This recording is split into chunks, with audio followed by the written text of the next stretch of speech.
Welcome, Rivals, to episode 7 of Rivals Redux, the podcast taking you behind the stories inspiring Marvel games and NetEase's Marvel Rivals. I'm your host, Matt, and hey, thanks for being here today. Thank you for taking the time to tune in to another one of our shows. This is the show where we will dive headfirst into comics, novels, and all stories Marvel Rivals has, is, and may draw on to add to the world of the time stream entanglement. For more information on our main show, which airs on, well, I guess Fridays, we record on Thursdays, which you can stop by our Twitch or our YouTube when we live stream to record those Thursday nights. Our main show is Rivals Assemble. You can head to rivalsassemble.com for more information, including links to our Discord, to our Patreon, where you can become a true believer and get exclusive access to our show's MCU recap, where we are watching through the Marvel Cinematic Universe, solo shows from each of the 4 main hosts of Rivals Assemble, and a few more things there. Please also, if you have the time and you feel so inclined, drop a review on Apple or on Spotify. Shout us out at pod@rivalsassemble.com if you have any comments or things you'd like to see on the show, or any questions. Yeah, you can also hit us up on Discord as well. We love the community there, and we are so glad that it continues to grow and bring people to this great game. Well, we don't got a lot of business to take care of at the front this week, so let's just go ahead and dive in to the first segment called The Pull Box.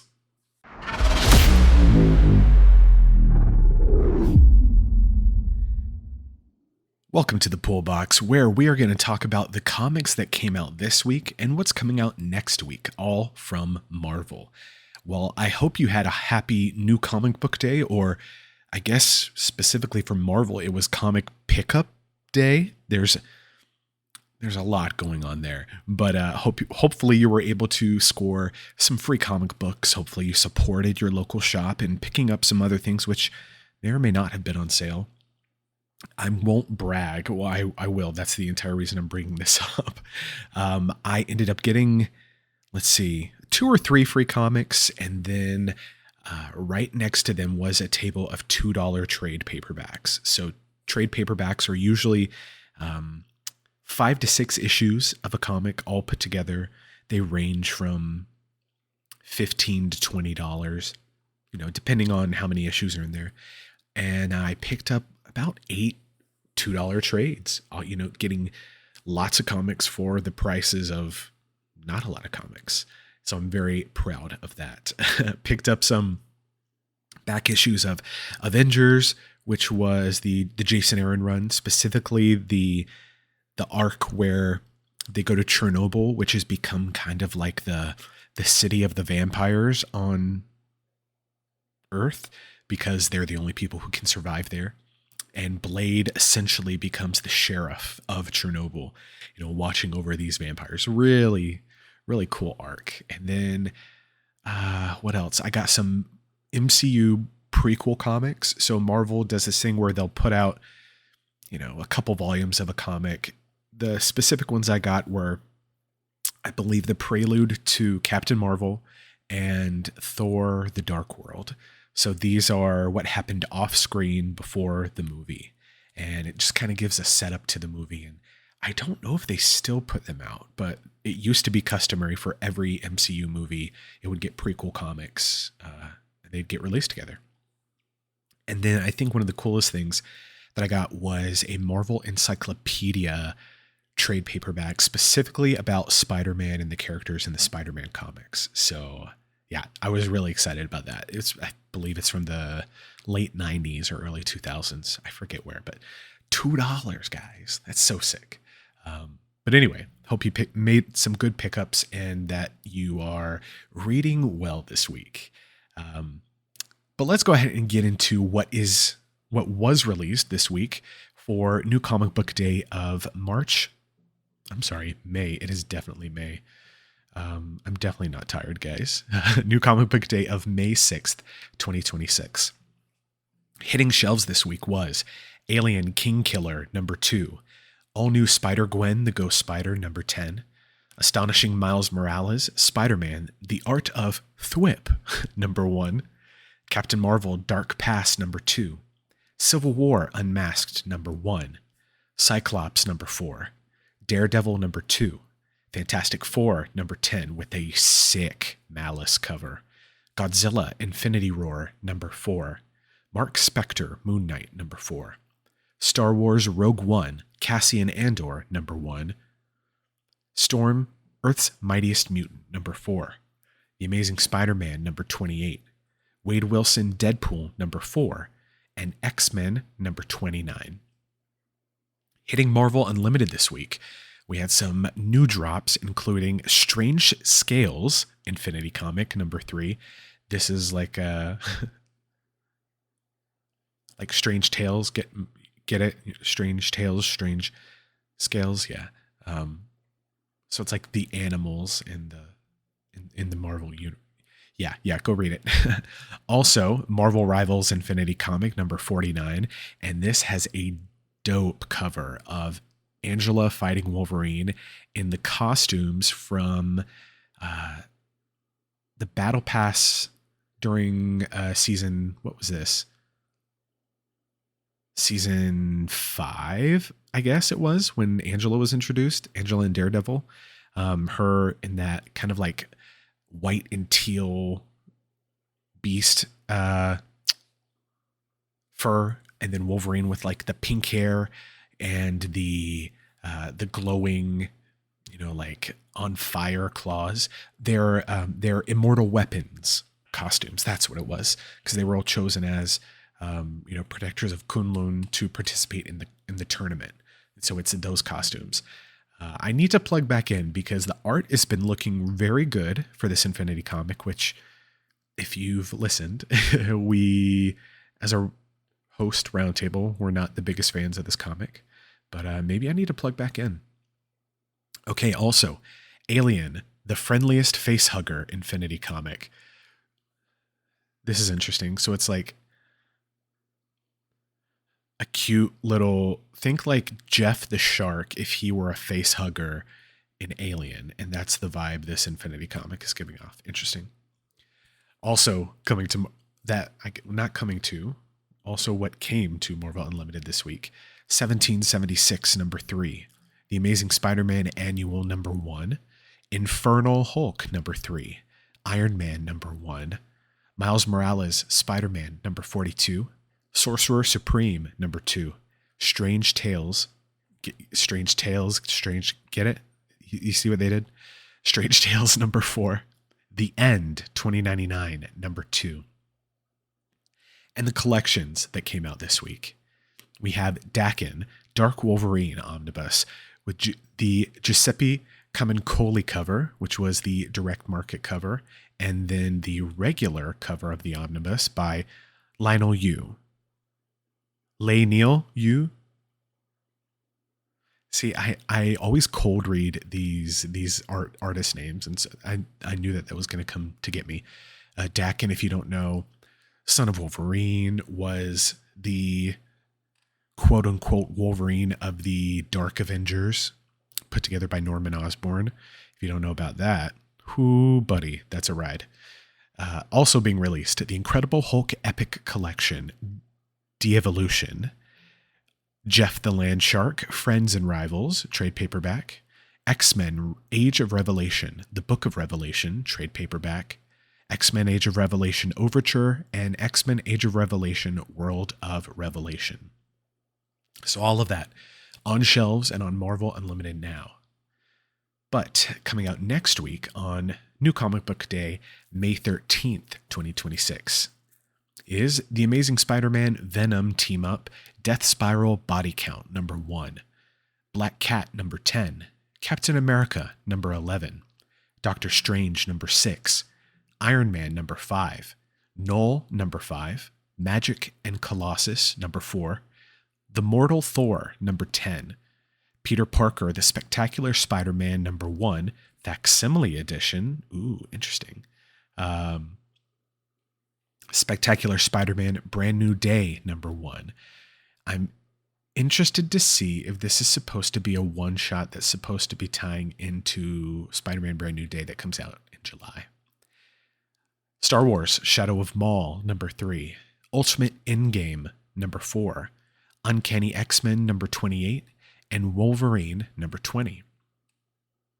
Hitting Marvel Unlimited next week, we have a huge drop of Spectacular Spider-Man and Web of Spider-Man comics, vintage ones.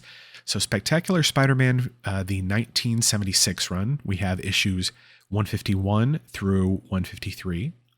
And the Web of Spider-Man from 1985 looks like we have issues 35 through 72.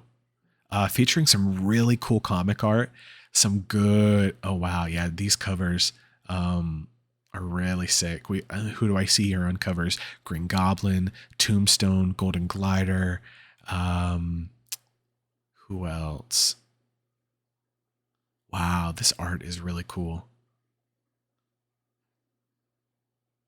Yeah, yeah, just go check it. I'm sorry, I'm getting lost in looking at the art, and you should too. Very good. Also being added to Marvel Unlimited, all new Spider-Gwen, the Ghost Spider, number 7, Avengers, number 35, and Godzilla Infinity Roar, number 1. Oh, and it looks like there's more. Logan Black, White, and Blood, number 2, Magic and Colossus, number 1, Nova Centurion, number 4, Planet of the Apes versus Fantastic Four, number 1, Spirits of Violence, number 5, Storm, Earth's Mightiest Mutant, number 1, The Amazing Spider-Man, number 21, Ultimate Endgame, number 2, Ultimate Wolverine, number 14, I love that book, Uncanny X-Men, number 23, and Wolverine, number 15. And last but not least, the collections coming out next week, a much lighter load. The New Avengers Modern Era Epic Collection, Secret Invasion, trade paperback. The Planet Hulk Marvel Premiere Collection, trade paperback. And Star Wars New Republic, trade paperback. So, if you heard anything there that sounded interesting, jot it down, go tell your local shop, and have them put a hold on it for you. Or check out Marvel Unlimited with a free week trial. We are not sponsored. It's just a dope service. And yeah, read as many comics as you want for a week. But yeah, reading time is few and far between for me this week. So I had to make sure to carve out time to get into the books that we're going to talk about today. Let's go ahead and start it up with this week's greatest hits.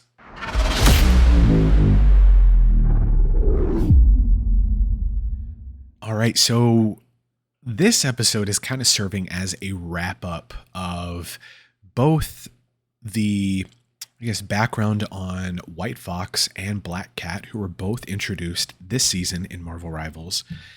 And you know, with the recording schedule has been all out of whack between getting early previews that if you are on the Discord, then you'll get notifications when we get the advanced build, the preview build to play of the new characters, usually a couple days before the new season drops. So Mark, one of the hosts on the main show, usually does a good job about doing a preview stream. And if you have any questions or want to see something specific, since I'm not going to lie, it's usually a smaller crowd who tune into these preview streams.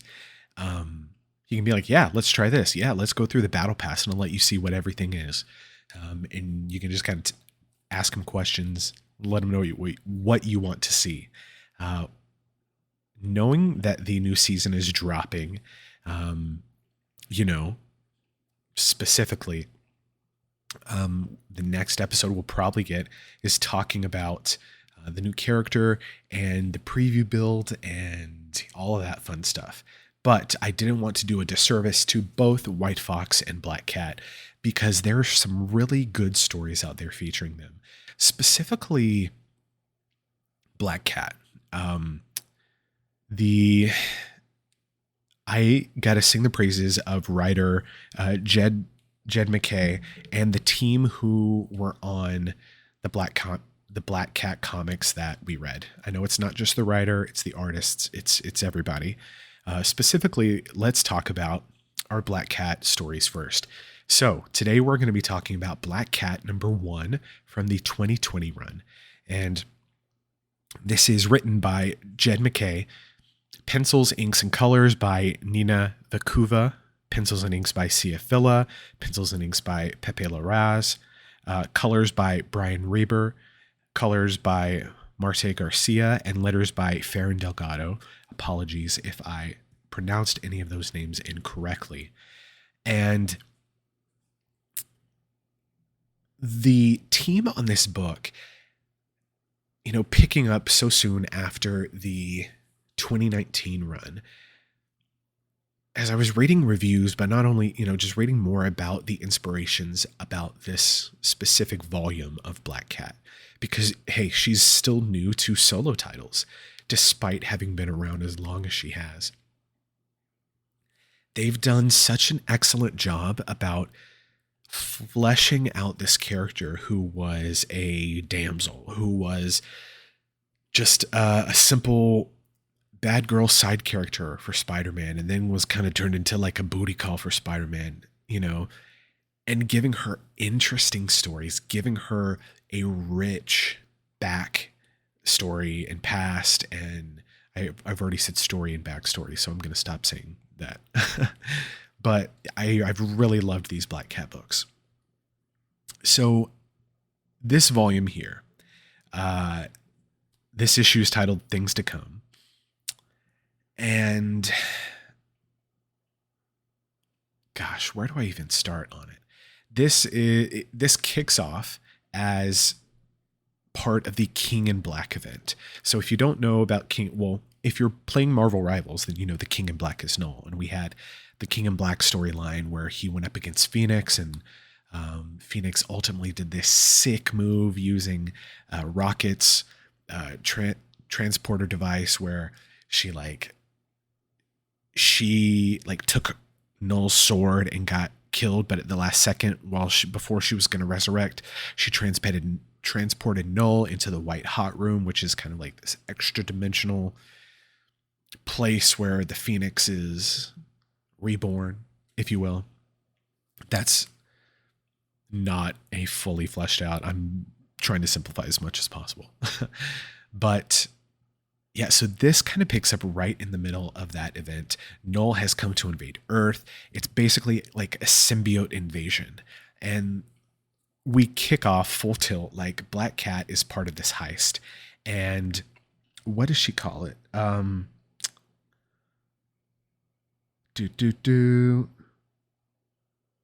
She's on a toe cutter. And a toe cutter is this term for basically letting someone else orchestrate this huge big crime and heist, and then you swoop in at the last second, cut their toes off, and take the stuff for yourself, right? And so her and her two guys, which had been present with her now since the introduction of her character, the same crew, they've stolen the spider buggy.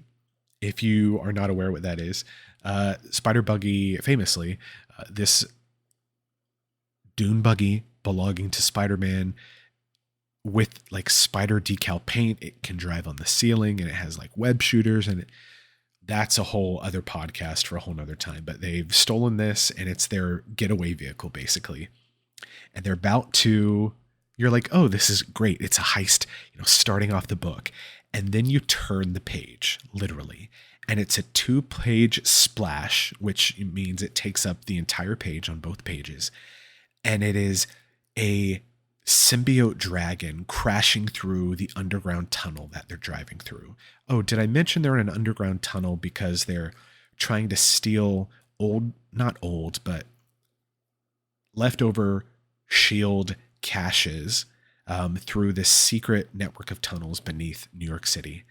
And Black Cat is she's like literally swooping towards the car to put a pulley on it to like hook it up and yank it back. Symbiote dragon crashes 1, 2, 3 layers of like structure. You see this huge lightning bolt following it down. And she's like, what the heck? And it has a timestamp on it, which is really interesting. So it says 12:37 a.m. The Avengers' defense of Earth fails. The King in Black descends. So nothing can go wrong. Well, it all already went wrong. And Black Cat is like, what happened? The dragon takes off and leaves. The car they were gonna get is, bashed up. She's like, you know what, crew, go back. I'm gonna check out what happens. This thing messed up a Black Cat's job, and I won't let that go. She starts swinging through the city on rope, and she just sees the city is in chaos. Apparently, the city was under an evacuation order, which is why Black Cat and her crew decided to strike at this time. If you've ever seen that, oh gosh, now I forget the name of the movie. It's that Paul Walker movie that was released after he died, I'm pretty sure, where they pull a heist in New Orleans during Hurricane Katrina. They're like, oh yeah, the city's evacuated. This is the perfect time to pull a heist. Well, she says, New York is always under evacuation order. So, who's going to pay attention to it? And honestly, vibes. I mean, think about if you lived in Earth 616, New York City, like the worst place to live. Your insurance premium is going to be astronomical. Like, don't own a car if you live there, Black Cat swings forward, into, another block, and she sees Captain America, Storm, Magneto, and Doctor Strange fighting these symbiote monsters. And she's like, what is going on? She's like, hey, I don't know if you remember me. And Captain America's like, hey, no, you're Black Cat. You're Felicia Hardy. We need you. We need all hands on deck. And the writing in this book is so good. Let's see. As she swings forward and she basically sees Captain America fighting, she says, I don't believe in America. Never have. America is built on theft of land, lives, dignity, theft of my father for my entire adult life. Her father was a thief, and so more on that later. But they call me the crook. I don't believe in America, but seeing Captain America talk, I feel like I could. And that is exactly what Captain America is. Like, Jen McKay gets it. And so she jumps into the fight with him. She's like, okay, we got this, right? Right? And he's like, She looks up and she sees Doctor Strange, doing portals and stuff and striking it with magic. And she's like, oh, that's funny. I just stole twice from him recently. But then this sudden rush of like symbiote creatures surround him. And she looks on in horror as they encase him in this huge black symbiote like orb made of just goo. She says they can't beat him. They can't. And it's kind of these panels down the page. And then it's just the panel of Black Cat staring up into the sky with Doctor Strange. You don't even see him. It's just this black orb of slime in the sky. And then it all starts to go downhill. Basically, in the next few pages, all of the heroes start to get overwhelmed by these symbiote creatures. And you see Black Cat turn around and Captain America is being pulled to the ground by symbiotes. She's like, no, Cap. He's like, you have to get out of here. I'm not worth it. Forget about me. You have to save Strange. Do not forget about him. What does he say? You're slippery, smart, a born survivor. You're the only one who can do this. And then as she swings away, because he gives her an order, in the background of her swinging away, we see the symbiote swallowing the Thing, Captain America, Magneto, Storm, Cyclops. Oh, gosh, it's such a good panel. And she goes back to her headquarters with the team and she's like, we're not world beaters. We're not cosmic who's-its. We're just thieves. We're a crew. And so she takes her team. She meets up with a guy who's an acquaintance of Eddie Brock, Venom. And more or less, he's kind of like the Q to Bond, that this guy is to Eddie Brock. So he has a little bit of technology, and she's like, you need to save us, or you need to help us, because we've got our biggest job ever. And he's like, what's that? She says, we're going to steal Doctor Strange. And I'm like, what? And that's the end of issue 1. And it's just this panel of her looking at the guy saying, we're going to steal Doctor Strange, with her hand on her hip, and her crew looking at her like, what did she just say? And tell me if that is not the sickest, like, grab me, pull me in premise to a new comic series. We're going to steal Doctor Strange. Like, I immediately went and read issue 2.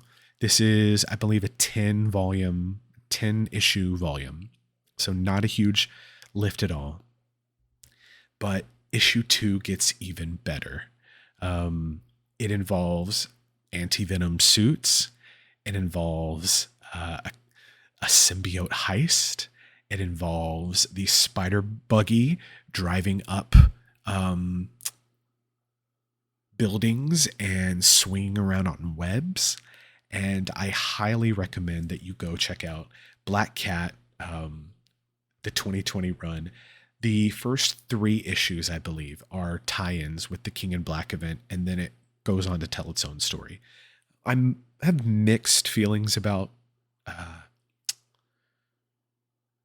books that do that, but I'm glad that we at least got a whole volume out of this, and it wasn't just a couple tie-in issues, right? Sometimes with tie-ins, they'll see, like in the White Fox episode, we talked about the death of Doctor Strange. The death of Doctor Strange was an event, right? And so I had a mainline book. Death of Doctor Strange, like 1 through 4, I think it was. Might have been 1 through 6. And when issue 6 comes out, the event's done. But every week, you're also getting side issues. So it's like Death of Doctor Strange, White Fox, Death of Doctor Strange, Scarlet Witch, Death of Doctor Strange, whatever. And they're these one-shots telling, compacted stories of side characters. But this, gosh, like, I love a good heist. It very much reminded me of, like, if Leverage had superheroes. If you ever seen the TV show Leverage, hilarious heist show, birthed from, the influence of, like, Ocean's 11. But yeah, I loved it so much. All right, next up, Iron Cat #1, and it is exactly what it sounds like. Iron Man meets Black Cat. So the Iron Cat suit, which is part of this book, was actually introduced in the Black Cat run that we just read later in the run. Spoiler alert. And it's, kind of like a bare bones type thing. It's all about speed, and it's like an escape suit, if you will. It doesn't have repulsors. It doesn't have, weapons or anything like that. It was a project between Tony Stark and Black Cat, for a job. And so let's get back on the team for this book. Written by Jed MacKay. We just read about him. Per Perez on art. Frank Darmada on colors. VC's Ariana Marr on letters. Cover by Per Perez and Frank Darmada. And then a lot of other variant covers. Graphics designed by Carlos Lau, assistant editor Lindsay Kohick, edited by Nick Lowe, and then CB Cebulski, editor-in-chief, of course, for Marvel. And we pick up with a heist. It's, gosh, I love that every Black Cat book that I've read has started with a heist. Like, it is the perfect way to get me in. And Black Cat is outside this very intense vault door. She's taken her gloves off. She's got to read. She's got, she has the stethoscope out. She's doing old school thieves tricks. She's got her ear listening for clicks. And it takes her back to her, when she lived overseas as a teenager. And it reminds her of the one that got it. Well, she's after this diamond, basically, and it's the one that got away. But I want to talk about the lore behind this diamond because I love the way Jen McKay writes. So she's like, the score, it's personal. The Gavrilov diamond is what she's after. It's not really a diamond. No one really knows what it is. Some say that it came from another world, that it fell out of the devil's own treasure hoard, that it's alive, that you can see your own death in its facets, that it whispers to people at night. You know, the usual bunk. I love the voice that he's written for Felicia Hardy. It's so good. Then we flash back to the streets of Pershi Misto, the Republic of Carnelia, which is a fictional place, of course, but think like somewhere in Europe. And teenage Felicia Hardy is on a moped being chased by police cars. And she's doing this job for the Black Fox, who, if you know who he is. Number 3 on Interpol's most wanted list. And Tamara Blake, another teenager who basically is being trained. Her and Felicia are being trained by the Black Fox on how to be thieves. They're waiting in like the bay or the lake or whatever in a boat waiting for her to get there because she's stolen this Gavrilov diamond and the police are chasing her. She doesn't know what to do.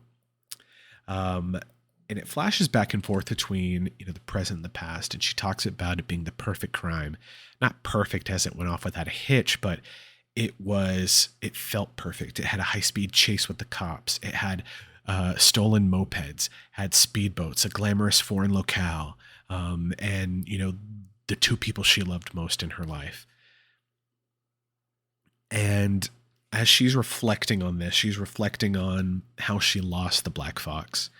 And this is a spoiler for the remainder of the Black Cat volume that we haven't read. So basically, he's a master thief, but he makes a contract with this god this is who we hear about in Marvel Rivals in the lore, and this is who Black Cat is stealing these abilities from in quick matches and, competitive. This ability wheel, she's taking them from the Gilded One. And the Black Fox was dying. He made a deal with the god that everyone in Manhattan would die if he could have immortality. He roped Felicia into the deal as well, but she double-crossed him, saved Manhattan, lost the Black Fox, the only man who she's really loved. I only kind of liked Manhattan. And she gets this diamond. We see this, this scene in her youth play out where she eventually has to ditch the diamond, and that's the only way she's able to escape. But as she's in the middle of this heist, her cell phone rings. And she's like, huh? I feel like Felicia is a do not disturb, silent type of gal. I am the same. I don't remember the last time my phone was on full volume. And it is Tony Stark. And he's like, you bet you think you're pretty slick. I want it back, Felicia. Return it to me. She's like, what are you talking about? And how'd you get my number? 2, why was my ringer on? And she says, I'm in the middle of a job. And she says, what are you talking about? You just stole the Iron Cat suit from me. And she's like, what are you talking about? I destroyed the Iron Cat suit. I guess I don't need to read a lot of, the back pass because we're getting it all right here, which I also love as, you have the same author on things, the same creative team. They're able to, just pick up from threads that they already wrote because they know how to carry it forward. And he says, well, this is bad because I remade the suit and I made it better and I made it deadlier. So we've got a big problem on our hands. And at that moment, boom, boom, boom, boom, boom, blasts in the safe where she is. She looks up and standing above her is the Iron Cat armor. Hello, Felicia. And basically we come to find out that Tamara, who was this thief, not only a thief, Black Cat's ex-girlfriend, stole the armor because she heard that Black Fox was killed and that it was Felicia who did it. And just as much as Felicia loved Black Fox, so did Tamara. And there she starts chasing her through the skyline of New York and firing these missiles and, shooting these like constrictive ropes. And it's this really interesting realization from Black Cat is that, her lives might run out soon because what do I have? A bunch of rope and some moxie. And believe you me, I have moxie for days. But this story only ends one way, and this cat's only got so many lives left. And she's talking about, like, I keep in shape.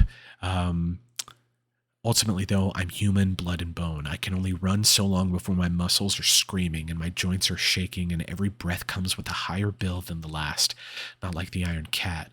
All smooth Stark servos and sleek myoelectric interfaces, like wearing an Italian sports car. And you're just seeing the Iron Cat wail on her. And gosh, this is intercut with the scenes from her past. And Iron Cat basically says, I'm here for revenge. Black Cat says, don't do it like this. Let me see your face. And she takes the helmet off, and it's the perfect chance for Black Cat to throw some smoke pellets at her face, or flashbangs, basically. And the smoke clears, and Felicia's gone, and Iron Cat is ready to hunt her down. In the last pages of the comic, Black Cat arrives on like the balcony of Stark's penthouse. She's like, I need your help. And he's like, nope, give me my suit back or I'm going to turn the sprinklers on you. And just the most deadpan way, you just see the same shot, small little differences. She doesn't stop. He turns the sprinklers on her. And he's like, so what's wrong? She's like, my ex-girlfriend is trying to kill me with super science. He says, oh my God, we do have something in common. Come in. That has happened to me so many times. Such a good hook. Like, this creative team, Jeb McKay, has such a good way of hooking you and wanting to get you to immediately read the second issue. Now, this is only a 5-issue miniseries. You better believe that I'm going to be reading every single issue of it. Again, that is Iron Cat #1, Iron Cat from 2022.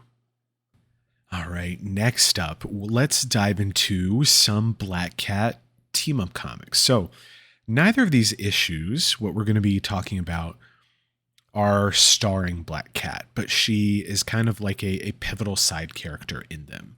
So if you don't hear much, got an itchy head. TMI, you don't care about that. If you don't hear much about Black Cat, just know that she is a good supporting character in these books. But these are both #1s. So the first we're going to talk about is The Deadly Hands of Kunlun, which is an ongoing series right now, kicked off in February, and is a 5-issue limited series set to wrap up in June. So only 3 issues are out right now, none of which are on Marvel Unlimited. So I had to find the physical issues to read. And yeah, that was a chore. So this book is written by Yifan Zhang, illustrated by Paco Medina and Alessandro Miracolo. And this is more of an Iron Fist centric book. But reading in issue 1, it seems that they're trying to make Len Lee, Iron Fist, and Amy Han, White Fox, an item because they're on a date at the beginning of it. So, I mean, hey, get after it. Like, get your man, get your girl, you know. Even heroes need love. But the premise of the book, and so there's a little bit of homework here. Let's go through that first. So, Lin Lee is Iron Fist, right? He was previously Swordmaster. In Death of Doctor Strange, White Fox, which we talked about, he disappears over the side of a cliff. His sword is destroyed. And we know from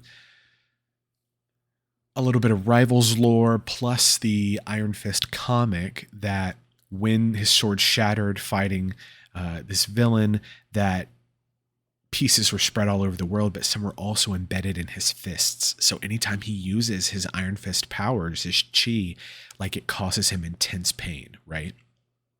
Which is crazy that he still wants to be a hero, right?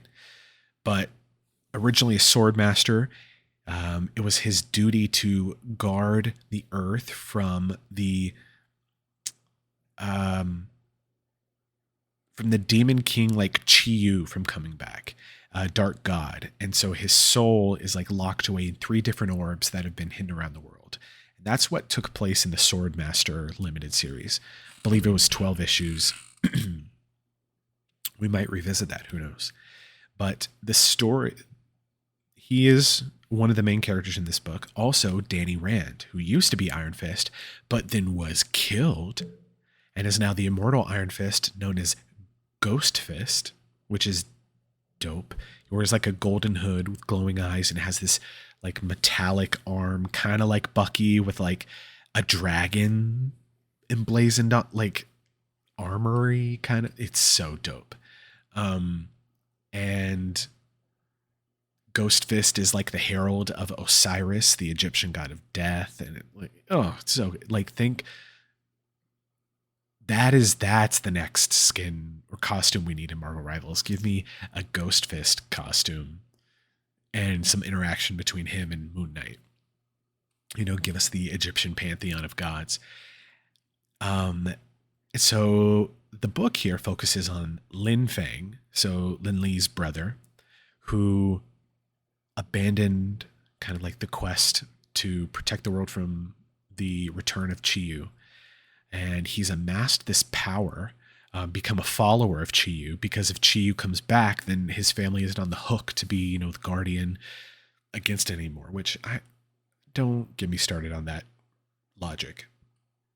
But he's leading this dark army, including a couple of recruits, the Steel Serpent and the Neon Dragon. Steel Serpent, think Iron Fist, but purple. That's all you need to know.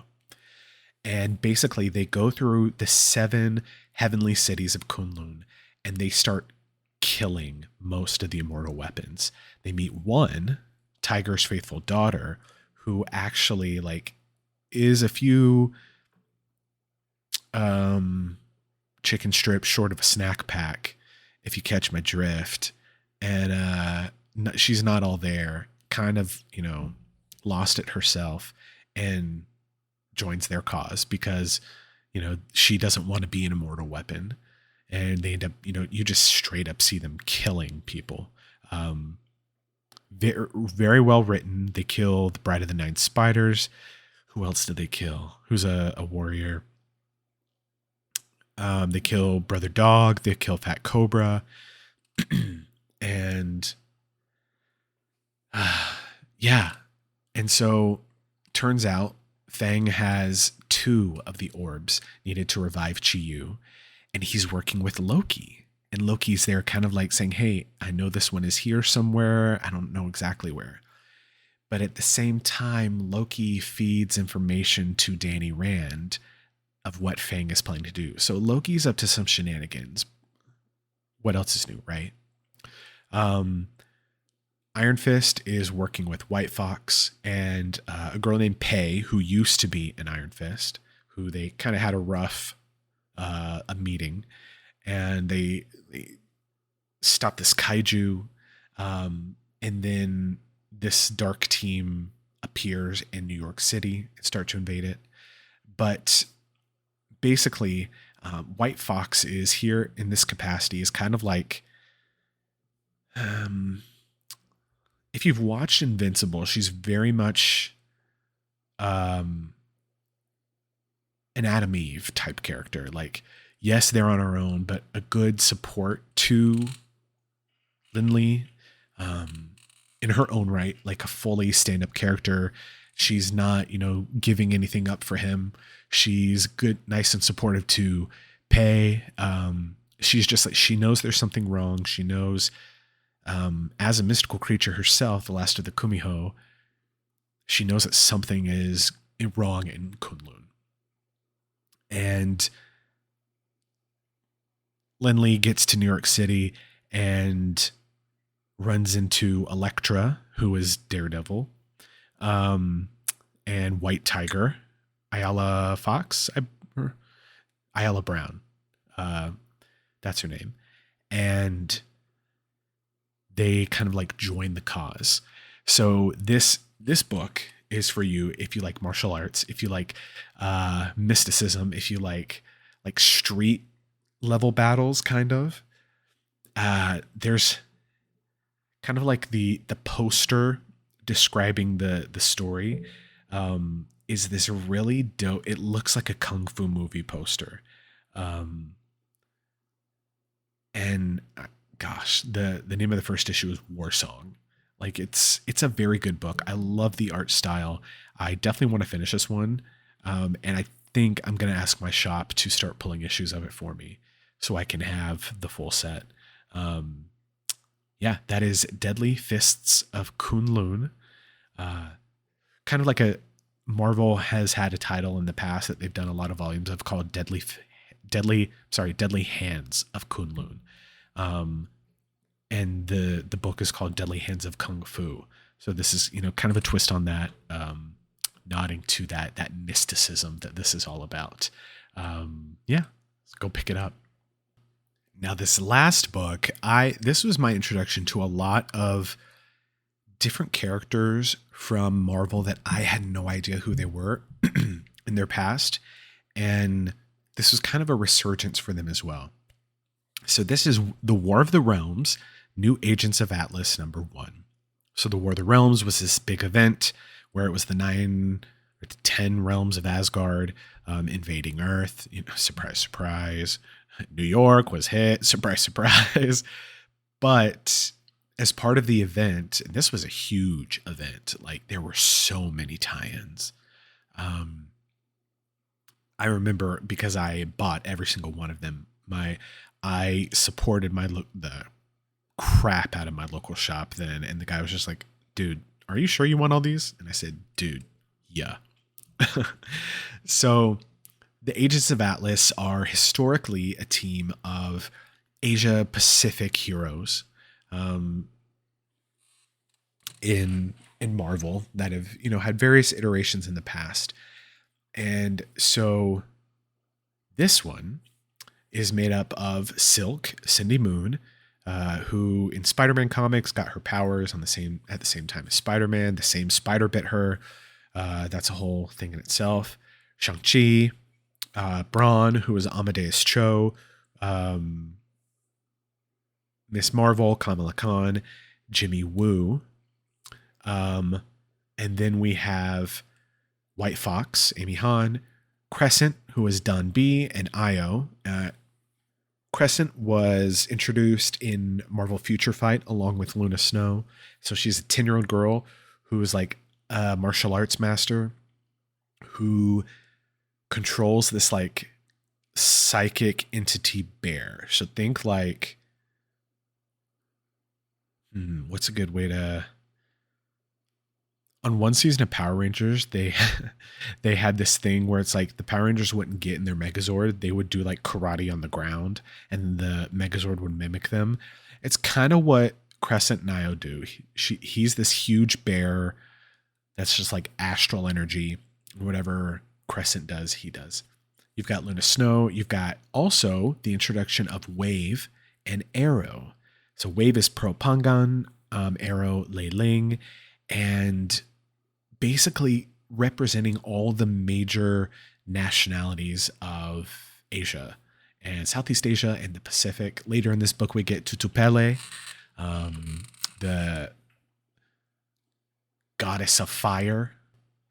So basically, what happens is this issue is kicking off is Cinder, the queen of Muspelheim, and her legions of fire demons are basically attacking all of Asia. And so we have an appearance from the Protectors, who were a previous team that were together, which were Silk, Shang-Chi, Braun, Miss Marvel, Jimmy Woo, and then another, couple characters. But Jimmy Woo, he is the leader of the Atlas Foundation, and basically using their money to protect the world, to protect the Asia Pacific region, if you will. Notably, this is the first appearance of Arrow, who Aero, who basically has wind-based powers.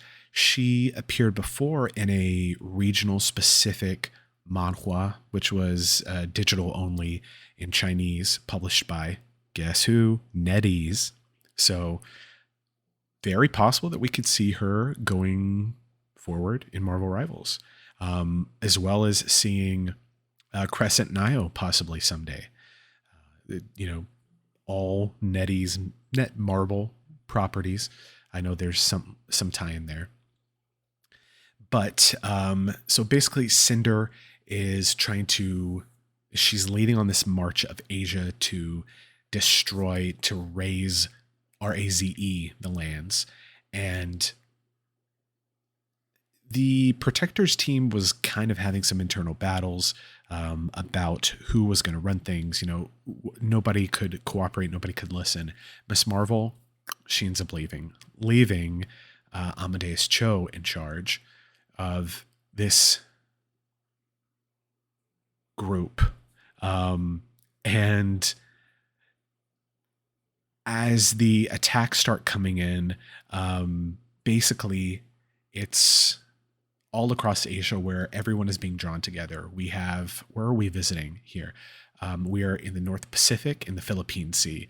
We are in Cebu City, Philippines. We're in Shanghai. We're in India, in Mumbai. We're in Dubai. We're in Korea, in Seoul. We're in Manila, Philippines. And each of these heroes is kind of taking care of business there when they are contacted by Jimmy Woo. And it's literally like Avengers Assemble when they all get together. This is there's a lot that has to happen in this one book to set up the series. One, introducing characters. Two, kind of getting us to the point where Braun, Amadeus Cho, is willing to accept his role as leader. They basically touch down on this volcanic battlefield with Cinder there. And they're like, okay, guys, let's give it our all.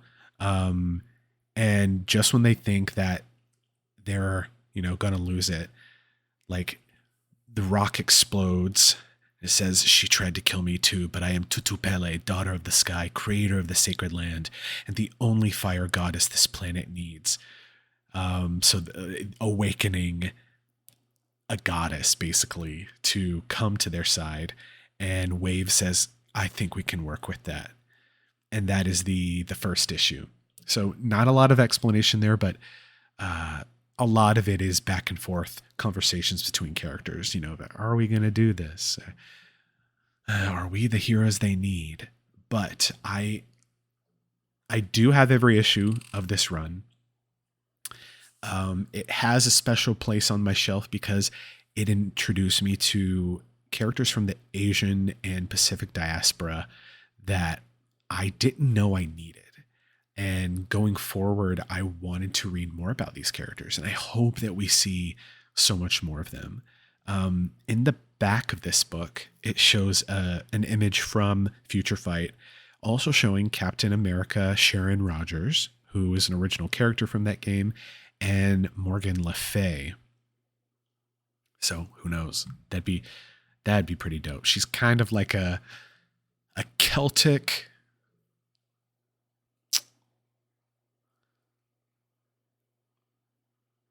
What's the best way? So in Arthurian legend, she was like evil witch, sorceress, but think like more Scarlet Witch, like if Scarlet Witch and Hela were put together, that's Morgan Le Fay. And she's like green and black, like death magic. It's pretty dope. But yeah, those are the issues for this week's greatest hits. And I hope you enjoyed listening to me talk about them, because it was very fun to read them. And I'm really glad that we got to wrap up the stories for these characters.